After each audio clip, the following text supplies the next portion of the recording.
what a news night. Welcome to Hannity. Judge Roy Moore writes an open letter to me after last night I demanded answers. We will share that with you. Also, 3 more accusers down in Alabama. Now, my response is coming up later in the show. Plus, Democrats, liberals, and the media, they are finally now today having their day of reckoning when it comes to Bill Clinton and his wife Hillary and the many allegations of sexual misconduct, the mistreatment of women, because for decades, these accusations, they have dodged and been dismissed and downplayed by in this country, by the media in this country, and even worse, those accusers were besmirched, including by Hillary Clinton herself. And what is so inexcusable is that the Democrats and the media for 30 years did nothing to stop this from happening to protect women. Instead, they were complicit. They enabled all of this to happen. Those women all suffered, and now they lecture everybody else. We will expose this blatant, despicable, disgusting hypocrisy in tonight's breaking news monologue. All right, so with new allegations of sexual misconduct now swirling around U.S. Senate candidate Judge Roy Moore, the left and the liberal media, they're finally starting to re-examine what is their deplorable defense over the years, Bill Clinton's long history of disturbing sexual abuse allegations. It has taken almost 30 years for the left, the liberal, destroy Trump media, to finally start admitting Bill Clinton targeted women for decades with criminal impunity. Take a look at this headline from a liberal publication. A little late. The Atlantic. Bill Clinton, a reckoning. Feminists saved the 42nd president of the United States in the 1990s. They were on the wrong side of history. Is it finally time to make things right? Yes, it's beyond time. And then there's this op-ed from the New York Times that has the headline, quote, "I believe Juanita." But that's not all. Members of the mainstream media, they're even starting to realize that what Bill Clinton did was beyond disgraceful. His conduct should never, ever, ever have been defended in the first place. What do you see some of the tape we have for you tonight? Look at this tweet. Give him credit. Chris Hayes over at MSNBC. As gross and cynical and hypocritical as the right's, well, what about Bill Clinton stuff is, it's also true. Democrats and the center left are overdue for a real reckoning with the allegations against him. Take a look at what CNN's Jake Tapper had to say. Watch this. The accusers of Bill Clinton back in the 90s were never given the credence and treated with the same respect that these women are being treated. And I think that there is something to be said about how society has evolved since then. But in addition, it's hard not to look back at that period and think, you know what, the media treated those women poorly.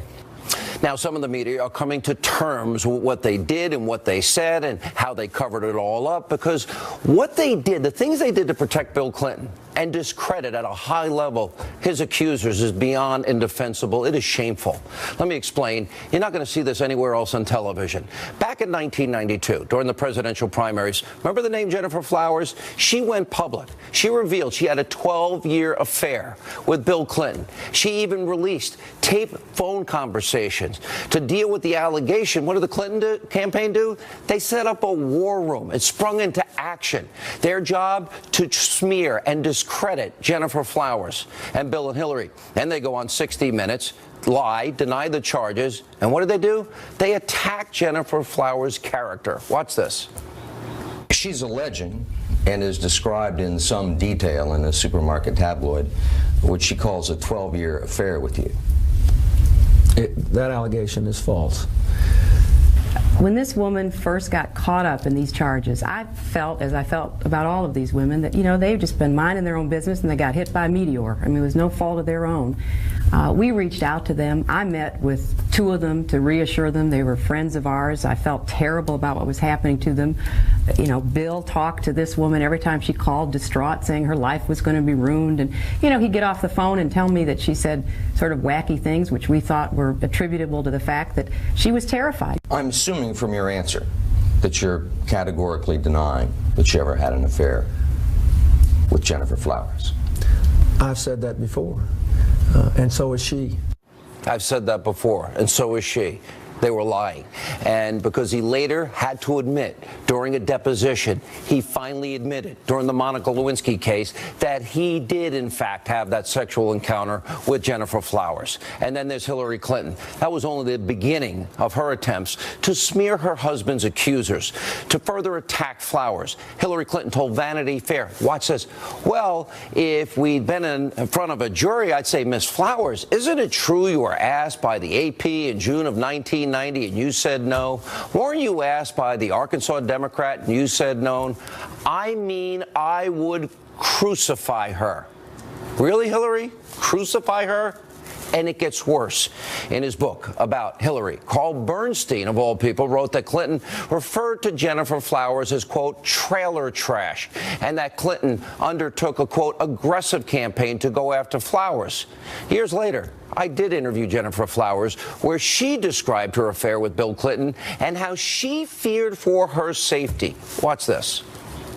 I regret very much that I have had to go through and the country has had to go through what it has gone through in the last several years. There were times when he wanted to be intimate, when Hillary would be close by, and I wouldn't, because I was more concerned with the circumstances. I personally feel that if I had not become public when I did, even though I had not planned it, that I wouldn't be sitting here talking with you now. I think something would have happened to me. I think most of the women that have been involved with Bill Clinton have told of situations where they were threatened. My home was entered 3 times and ransacked. That was a horrible feeling. That was, you know, that was pretty darn close. My mother received a threatening phone call that said your daughter would be better off dead. So there were a lot of things that happened over the course of this time that caused me to be very concerned for myself. And she was smeared for years, and she had told the truth. Then there's Paula Jones. She accused Bill Clinton of confronting her in a hotel room and dropping his pants and exposing himself, and worse. Watch this. We did some small talk, and then he started kind of getting a little comfortable and trying to, he said that he loved the way my hair flowed down my back of my clothes, and he liked my curves. Then he leaned up and he pulled me up towards him, and he was going to try to kiss on me. And so then I tried to distract him again. I was trying to, and I thought, what am I doing? My mind is racing. I said, well, I may need to be going or something. And next thing you know, he pulled down his, he sat down, pulled down his pants, his whole everything, and he was exposed. And I said, I'm not that kind of girl, and I need to be getting back to my desk. And she said that many times prior. In 1998, Bill Clinton ended up paying Paula Jones $850,000, an out-of-court settlement, for her to drop her sexual harassment charges against him. And in a related case, Bill Clinton actually lost his license to practice law in Arkansas for 5 years. You know, not many people in the media report that. And according to the New York Times, CNN, and many other outlets, longtime Clinton ally James Carville said this about Paula Jones, quote, if you drag a $100 bill through a trailer park, you never know what you'll find. Oh, he worked at fake news CNN. Paula Jones later said that there was no way that Hillary did not know that her husband was abusing women. Next, we got former White House intern Monica Lewinsky. Bill Clinton infamously lied about having a sexual relationship with Lewinsky. Remember this. I want you to listen to me. I'm going to say this again. I did not have sexual relations with that woman, Miss Lewinsky. Indeed, I did have a relationship with Miss Lewinsky that was not appropriate. In fact, it was wrong. Now, just like the other accusers, Hillary had a less than flattering nickname for Monica Lewinsky. According to a journal entry that was made public, Hillary's friend, Diane Blair, described Hillary's reaction to the Lewinsky scandal as, quote, well, she says to his credit that he tried to break it off, tried to pull away, tried to manage someone who was clearly a narcissistic Looney Tune, but it was beyond control. In an interview with Diane Sawyer in 2014, Hillary Clinton was given a chance to deny that she ever said that about Monica Lewinsky. And Clinton, well, interestingly, decided to decline a comment. Watch this. Oh, okay, sorry, it didn't show up. Now, Next is Kathleen Willey. I've interviewed her many times. She's a former volunteer White House aide and accused Bill Clinton of sexual misconduct in 1993. I have interviewed Kathleen Willey many times about this encounter. This now gets worse and worse. Watch this. No woman should be subjected to it. It was an assault. He assaulted you? Yes. He touched, grabbed, fondled, and kissed you against your will? Yes. And it's an allegation that is not made by one woman, it's made by multiple women. Many of us. Now, Kathleen Willey would later slam Hillary Clinton for enabling her husband's behavior. And finally, there's the most serious, the most disturbing allegation against Bill Clinton. According to Juanita Broderick, Bill Clinton raped her in 1978 when he was the Attorney General of the state of Arkansas. Take a look at this. You described a scene where he was biting on your lip, and then when it was all over, he was leaving. Said, you better put some ice on that. Yeah, and casually put on his sunglasses and walked out the door. And I've told my friend who came back and found me that I was sitting there crying and so upset at the time. And I felt like that the next person would be somebody coming through the door to get rid of the body. That's just about how I had absolutely couldn't believe what had happened to me. You begged him to stop? Yes. And during that same interview, Juanita Broderick explained why she was fearful to come forward to tell her story. Watch this. People say, well, you waited 20 years. Mm-hmm. Do you regret waiting, and why did you wait? No, I don't regret waiting, because I don't think it would have been received any better at that time than it is now. I don't think it's anything anybody wants to hear, that the Attorney General of the state of Arkansas did something like this. No one wanted to hear that, and it was my word against his. Why did you originally deny it, considering this was a legal matter? Did you see what happened to Jennifer Flowers? Did you see what was happening to Paula Jones? My allegation. Yes. No, not afraid. I just knew what would happen. Now, you just heard Bill Clinton's accusers, in their own words, describe in graphic detail what they say happened to them. Now, despite all of that, the Democrats, the liberal, destroy Trump media, the mainstream media, they didn't believe them. They attacked them. They discredited these women. And Hillary Clinton, well, she chalked it all up to some bizarre, vast right-wing conspiracy. Remember this. The great story here, for anybody willing to find it and write about it and explain it, is this vast right-wing conspiracy that has been conspiring against my husband since the day he announced for president. Now, this tells you everything you need to know about how Hillary Clinton sees these victims. It's part of a much larger pattern that we've seen over decades. For example, Clinton's 1992 presidential campaign, remember they coined the term bimbo eruptions to describe women who came forward, and there were many, many more. And George Stephanopoulos, he wrote in his memoir that in 1991, Hillary Clinton said, quote, we have to destroy her when destroying one of Clinton's accusers. Now, we did reach out to the Clintons for comment about all of this. Of course, they never got back to us. That's not surprising, considering everything that they did, everything the Democrats and the media enabled and covered up. Almost 30 years. The Clintons over these years have been given a free pass by their political party and their friends and their allies in the news media, you know, the ones they colluded with in the last campaign.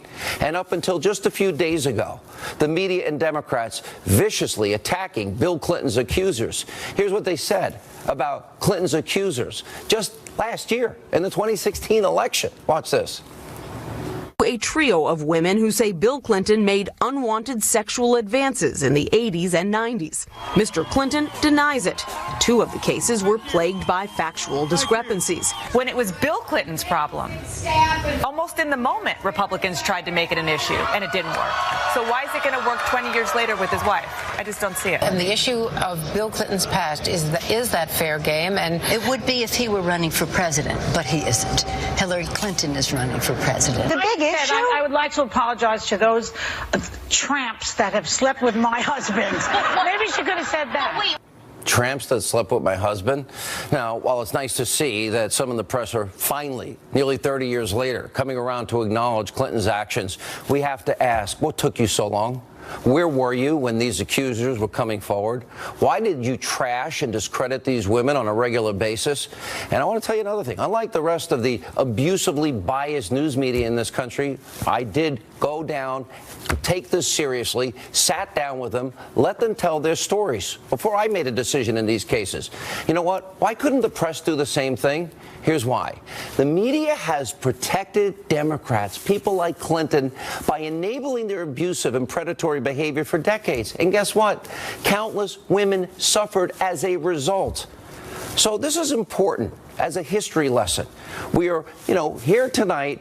Where are all the apologies to those women, the Clinton accusers, attacked by the campaign, by that war room? George Stephanopoulos worked in the war room. James Carville, smeared by Hillary Clinton, discredited by the mainstream media. Isn't it about time they all had their day of reckoning? My answer to Judge Moore is coming up later. Joining us now with reaction, Fox News correspondent at large, Geraldo Rivera, conservative columnist Monica Crowley. This was last year they were still doing this. And the thing is, it was systematic because of their policies and their thing, and the sanctimony, the self-righteousness that exists today by some of the very people that enabled. They colluded with Hillary. They never brought this up with her. They never asked her why she was involved in all this behavior. That's recent. That's last year. I want to lay out a challenge to all those on the left at CNN, MSNBC, the New York Times, The Atlantic, all those that we have heard of and from over the last couple of days, now that it's safe, saying that Bill Clinton should be condemned. He should have resigned at the time. We should have spoken up. Here's my challenge. It's now time for you to put your money where your mouths are. Because if you don't, you're no better than Hillary Clinton, who always, when confronted with wrongdoing, says, oh, my bad, and now it's time to move on. No, here is my challenge to them. You put your money where your mouths are. You all have platforms now. Give those platforms, give airtime and coverage to Kathleen Willey, Juanita Broaddrick, Paula Jones, Jennifer Flowers, any woman over the last 20 years who have been dismissed as fake news. You give them airtime, as much coverage as you're giving now to Roy Moore. You now have a chance to reverse your mistake. If you're telling us now that you made a mistake, now is your chance to fix it. And don't just give them a forum. Investigate what they've been telling us for the last 20 years. Really get into Bill Clinton's crimes and his sexual assaults. And only then will I believe your mea culpas at this point. Geraldo. First of all, I think that Roy Moore's fate lies in your hands, and I look forward to your monologue about his case as we go forward, now that these three new accusers have come forward on the one hand and the document, the yearbook, is in question on the other.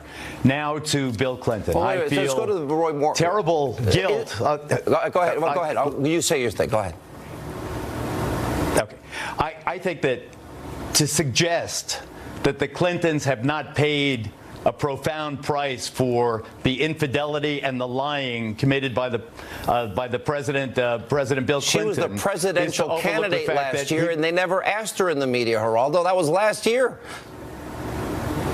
But Sean, not only was he only the second president in history to be impeached in 1998, he also, in 2016, cost his wife this election. If you remember the second presidential debate in October, after the Access Hollywood tapes had seemingly devastated Donald Trump's campaign, to then candidate Trump, beleaguered candidate Trump, stacks the room with the accusers of Bill Clinton, absolutely destroying Bill Clinton's credibility and, by extension, you're missing the point. His wife, the candidate. If you have said on this program, Roy Moore, I think my point is they have paid dearly. Okay, excuse me, I disagree. If Roy Moore is unfit because of 40-year allegations, and you're right, more coming tonight, as the left has been telling us, isn't that the same left in the country that still voted for her a year ago? And how did they pay? She came close, in a sense. She really got killed in the election. Your main point is a valid one and a painful one for those of us who defended President Clinton at the time and who, let's face it, why did we defend him? Other than the fact that it was like the Cold War between the Democrats and the Republicans, you also had a situation where you had to fight against the people we opposed, and we had an arrogance about us, an elitism about us. These were regional people. In Carville's words, you drag that $100 bill through the trailer park and look at what you find. I cop to all that, and I think this is a teaching moment, a learning moment. This is a very big deal when it comes to sex charges. Look, this is all about hypocrisy, right? This is the conversation we're having now. Democrats have been so effective over so many decades of circling the wagons when any one of theirs is in trouble. Ted Kennedy drove a car off a cliff into a lake, right, and killed a young woman, and he becomes the lion of the Senate. For 20 years, we've been told all of these Clinton accusers are fake news and that they're liars. The Democrats always take their agenda and protect it at all costs. Selective moral outrage. That's right. But, Sean, now we are in a different cultural moment. Sexual harassment, we know, is everywhere. So, therefore, the lesson that Geraldo is talking about, this teaching moment, should be the same standard applied across the board. Thank you both. Appreciate it. Pleasure. All right, when we come back, media was complicit in dismissing Bill Clinton's accusers during last year's election and for the last 20-plus years. Later, I will respond. Judge Roy Moore wrote me an open letter. We'll get to that straight ahead. Welcome back to Hannity. As we told you earlier, the mainstream media, they refused to listen to the many women and accusations of sexual misconduct against President Bill Clinton, even up and through the 2016 election, and Hillary's role in smearing and besmirching these women who made those allegations over these years. Take a look. The rape accusation is decades old and discredited. Only in the sort of the mind of some sort of movie writer of a third world democracy or dictatorship would you have a candidate publicly humiliate a former occupant of that office by parading all of these other people around as well. It's Hillary Clinton who is the candidate here, not Bill Clinton. She was not implicated in any misconduct. She was not someone who was accused even of doing anything untoward with regard to these women. No, she wasn't. She just helped smear the women. Joining us now with reaction from the Hill, Joe Concha, Fox News legal analyst Greg Jarrett. Reaction. Look, my objection to Roy Moore is that he has a long history of lawlessness, so that probably means that he also abused women breaking the law. Your interview with him was incriminating because he contradicted himself 3 times. You asked him about dating teenage girls. At first he said, I don't dispute it. Then he said, I don't remember it. Then he said, I adamantly deny it.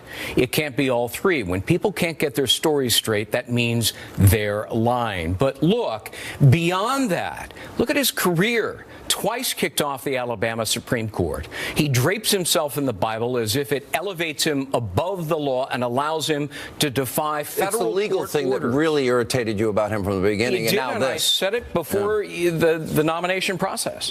1 year ago, that was the media defending Hillary. Ignoring her role in smearing of these women.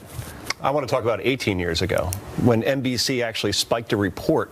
Juanita Broderick. Remember we were wearing free Elisa Myers pins, right? There was no Twitter, so you had to wear a pin on the air, right? And Fox News was just in its infancy, so you couldn't have a counterbalance. So whatever the big 3 networks said, New York Times, Washington Post, that was treated as gospel. And the reason why I know that is because President Clinton left office with a 73% approval rating. All right, so we fast forward to 2017, and there's a Democratic senator from my home state that's on trial, Bob Menendez, and he's accused of cavorting with underage hookers in the Dominican Republic. Now, I'm going to quote the FBI because they just said this on Monday, federal prosecutors said that they aren't convinced claims Senator Robert Menendez cavorted with underage hookers, widely seen as discredited, are false. In other words, they don't know. Yet this story, you never hear the it. Trial is barely getting any broadcast coverage whatsoever. So when people say, "Oh, come on, Joe, if this was a Democrat, the same thing would be happening in 2017." I am arguing all of these years up to and including this past election year. Like I talked about Hillary Clinton. I talk about taking money from countries that practice Sharia and as a matter of law abuse women, kill gays and lesbians, persecute Christians and Jews. I brought it up so often. Nobody talked about that really but this show and maybe a few others. But I am arguing that the media has been complicit and that even last, she had, she's an angel in all this. That never was true because politics trumped the outrage that they're now showing today over, it's not just Roy Moore, over everything. So, in other words, I don't believe that they're sincere. Politics trumps what they are saying today. That makes them lying hypocrites. And I guess when some folks are coming forward and saying, well, Bill Clinton has to have his day of reckoning now, perhaps they can say that because there's really nothing to lose. To bring that up during the 2016 election, that may mean problems for the candidate. Now, let's go after Bill Clinton and do what exactly? I mean, there's no legal course that can be done here. Right? No, it's easy. There are no consequences, as Joe says, because Bill Clinton's presidency is over. Hillary Clinton's career appears to be absolutely finished. She was complicit in covering it up. The media insulted, ridiculed, demeaned, and dismissed all of these accusers. It turns out they were telling the truth. We know Bill Clinton was lying. How do we sort through allegations? Because if some of these allegations are true, it is mind-numbing. What Ivanka said today resonates with me. I have a 16-year-old daughter. It resonates with me. Somebody preys on a young child. You have a special place in Dante's Inferno in hell. There are too many accusers against Roy Moore. Their stories are very specific and too detailed to be untrue. 40 years in public service. Does it matter? Like in the case of Juanita, she waited 20 years. I believed her. It doesn't matter at all. Women wait for very good and legitimate reasons. They do it out of fear. Agreed. Oftentimes. I agree. But all it takes is one or two to step forward and have the courage to tell the truth. Then that that's like the Weinstein effect. Others to say, all right, it may be now okay for me to tell the truth. That's the Weinstein, the Kevin Spacey effect. Oh, there's 1,000 effects because every day there's a different allegation that comes out. George Takei, for instance, even though he's pushing back strong on that, but yet, it seems like you're guilty until proven innocent. I got a break, but legally speaking, the governor of Alabama does have authority. She does. She has the authority to postpone or delay or even cancel the special election. The statute gives her unfettered discretion and authority to not only set the date, would that be fair for the people of Alabama to get to the truth? That's the problem. There will be a political consequence. But it would be the right thing to do for the people of Alabama? It probably would, because until we get truth, answers, resolution.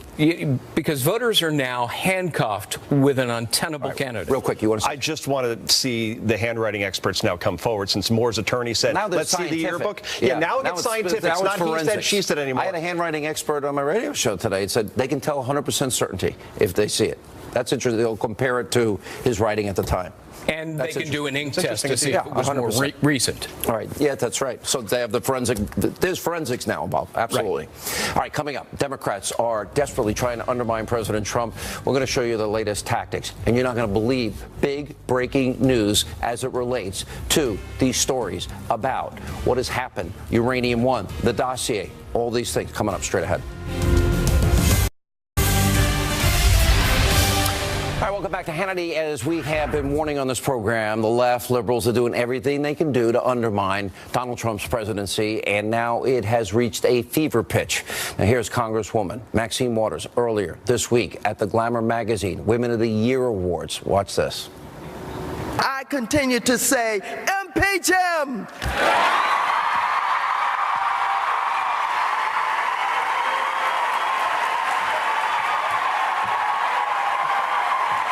Impeach him!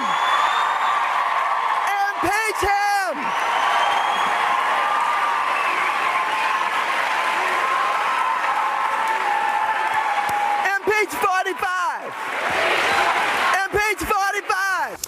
it doesn't end there. Today, a half a dozen Democrats announced that they would be filing articles of impeachment against President Trump. Really? What's this?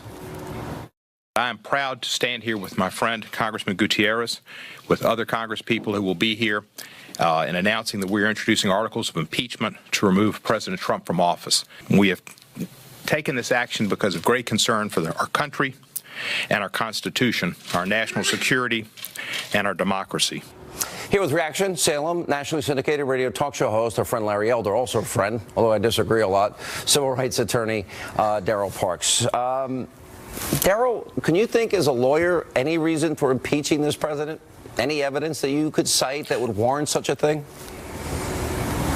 Sean, I'll just say this. I think there are many people in Congress, including even Republicans, who have strong concerns I didn't ask about you this that. president and some of the things that he's doing. You're a lawyer, you're an attorney. Can you think of anything specifically that would warrant the impeachment? High crimes and misdemeanors, sir.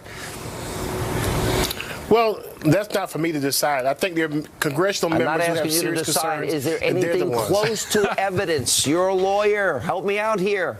Counselor, is there any evidence that would warrant high crimes and misdemeanors? Sean, I'll say so the answer is no. It's for Congress to decide. The answer is no. So what we're watching is a lot of hateful rhetoric and politics. Larry. You know, Sean, if the standard is this low, then there should have been several articles of impeachment brought against Barack Obama. He repeatedly said, after he knew it wasn't the case, if you liked your plan, you can keep your plan. We have Ben Rhodes bragging that the Iran deal was sold on the basis of a lie, that there was this big debate between the hardliner Ayatollahs and the moderate Ayatollahs. There's no such thing as moderate Ayatollahs. Fast and furious. Eric Holder is the first, and to my knowledge, the only AG to be found in criminal contempt of Congress for failing to turn over documents. We can go on and on and on. The fact is, these guys have absolutely nothing. Their agenda is, we hate Donald Trump. They have no pro-growth agenda. Their agenda is, this guy's a bad guy, so therefore side with us. It's sad. It really is. It's just sad. Darrell?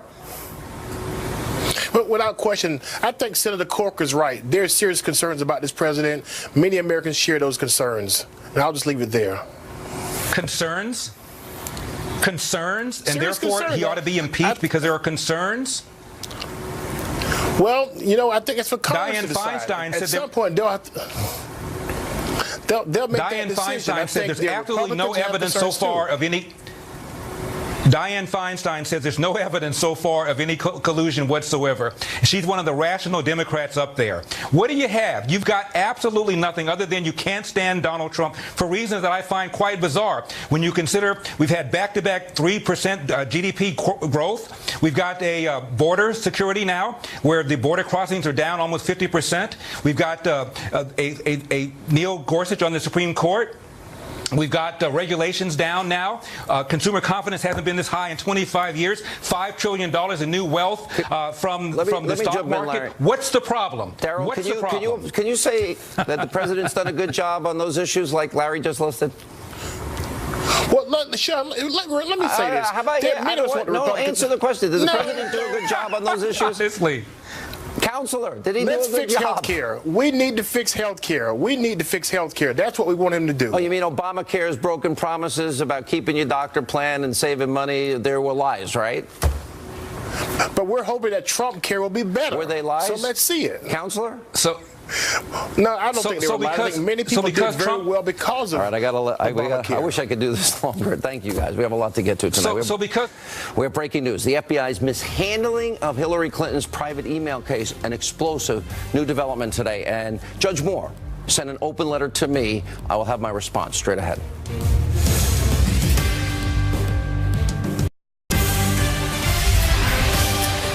All right, we have breaking news tonight. The Hill's John Solomon is out with yet another big blockbuster breaking news story. This time, John Solomon reveals Hillary Clinton, she may have received special treatment now from the FBI during its investigation into the handling of classified information on that server. You know, the one where she destroyed it all and bleach pit it all. Now, according to the FBI in that report, the Deputy FBI Director Andrew McCabe issued an email declaring that the Clinton investigation has been given, quote, special status and would be handled by a small team of high-ranking FBI officials. Wow. Also tonight, Hillary Clinton is saying the appointment of a special counsel to investigate Uranium One would be an abuse of power. Here now, national security strategist, former deputy assistant to the president, Sebastian Gorka. Dr. Gorka, this on top of the fact that we now know Comey was writing the exoneration letter before he did his investigation. This goes into him changing the words, extreme carelessness instead of gross negligence, all done on purpose. Seriously? What McNabe did here? Who are these people? Why did she get special consideration? No equal justice under the law? That's the real question, Sean. If you or I had put top secret SAP emails onto a private server, do you think McCabe would have written emails detailing how our case was being specially handled by senior FBI agents, being shut away from the average procedures inside the Bureau? I don't think so. The question is, does having the last name Clinton mean that you get a pass? You get a pass on doing things that are illegal, that you have things such as serious investigations relabeled simply matters to deflate their significance. The decisions are made before the investigation is actually executed. So we have a problem. Don't get me wrong. I've worked with thousands of FBI agents and analysts, and they're fine patriots, and they're keeping this nation safe. But at the highest level of the Bureau, we have issues, and McCabe's behavior during his wife's political campaign as an FBI senior agent, actually on social media promoting his Democrat wife, his wife receiving hundreds of thousands of dollars.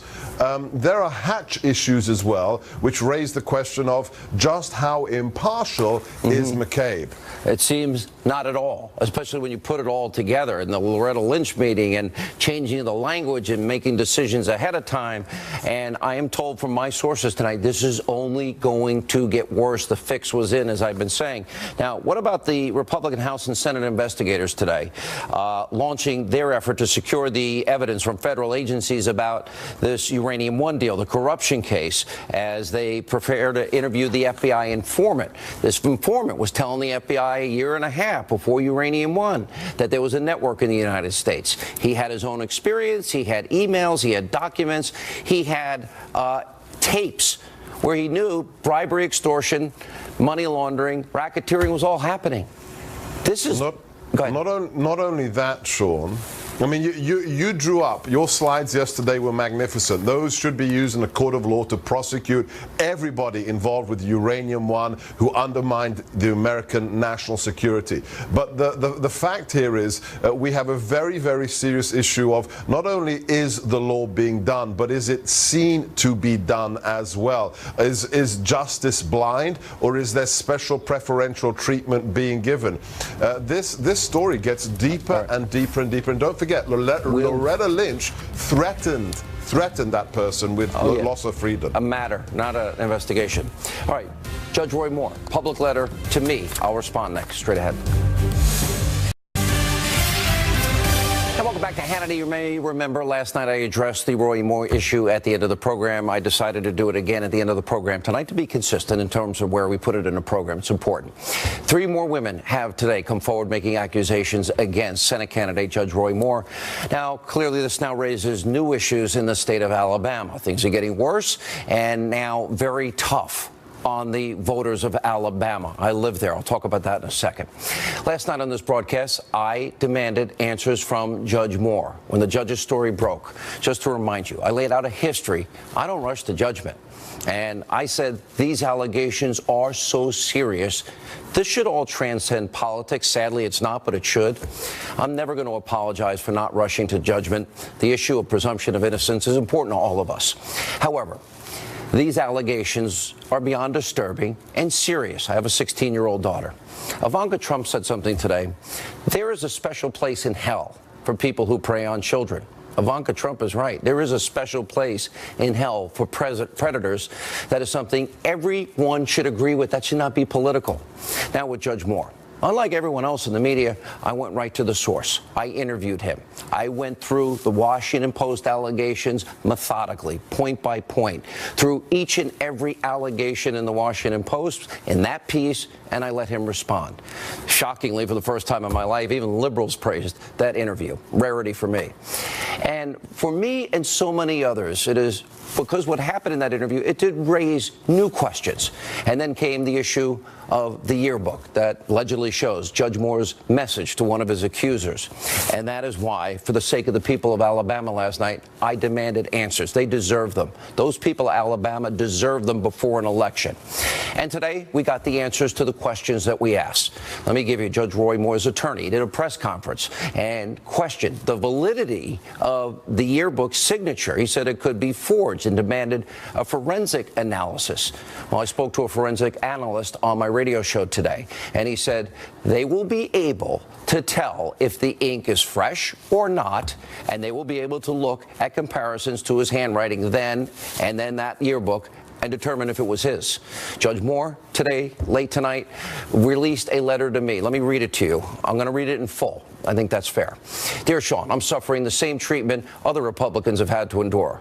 A month prior to the general election for U.S. Senate in Alabama, I have been attacked by the Washington Post and other liberal media in a desperate attempt to smear my character and defeat my campaign. Over the last 40 years, I've held several public offices, including Deputy District Attorney, Circuit Judge, Chief Justice of the Alabama Supreme Court. In addition to running 5 statewide and 3 county campaigns for public office, I have been involved in 2 major controversies that attracted national attention, one about the 10 Commandments, the other about the sanctity of marriage. The Alabama Judicial Inquiry Commission, Court of the Judiciary, and the Attorney General have investigated, scrutinized, examined, and vetted me, not to mention every opposing candidate against whom I have run. I've been married for almost 33 years to my wife, Kayla, and we have 4 children, 5 granddaughters. We are in the process of investigating these false allegations to determine their origin, motivation. For instance, we have documented that the most recent accuser, Beverly Nelson, was a party in a divorce action before me in Etowah County Circuit Court in 1999. No motion was made for me to recuse. In her accusations, Nelson did not mention that I was the judge assigned to her divorce case in 1999, a matter that apparently caused her no distress at a time that was 18 years closer to the alleged assault. Yet 18 years later, while talking before the cameras about the supposed assault, she seemingly could not contain her emotions. My signature on the order of dismissal in the divorce case was annotated with the letters D and A, DA, representing the initials of my court assistant. Curiously, the supposed yearbook inscription is also followed by the same initials, DA.